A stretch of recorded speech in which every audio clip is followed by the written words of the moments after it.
Եթե դուք վիրուսային շրջան եք հաղթահարել, բայց դեռ կան մնացորդային երևույթներ, այսինքն խոր, հազ, մնացորդային ցավեր, մկանային, հոդային, թուլություն, հոգնածություն,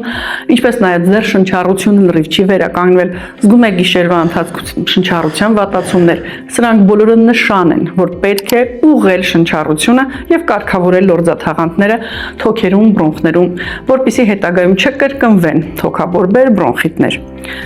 Հետ-քովիդյան կամ հետ-վիրուսային հատուկ այս փաթեթները նախատեսված են հետևանքները մաքրել օրգանիզմից, քանի որ մենք շատերս անընդհատ կրկնվելու եւ իմունիտետի թուլացման խնդիրներ ունենք այսօր։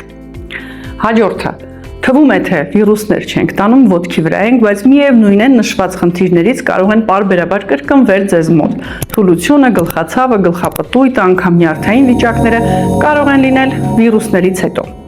Անգամ քրոնիկ հիվանդությունների պրոբլեմները կարող են սրվել վիրուսներից հետո։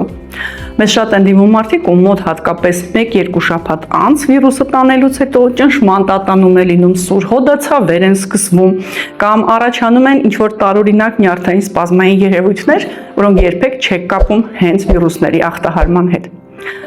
Անցեք իրիդոսկրին թեստավորում, հասկացեք տոքսիկացիոն ֆոնը, մակարդակը ձեր օրգաններում, լորձաթաղանթներից սկսած արյան եւ ավշային համակարգում եւ դրա հիման վրա մենք կկազմենք ձեր մաքրման եւ վերականգնման ծրագիրը։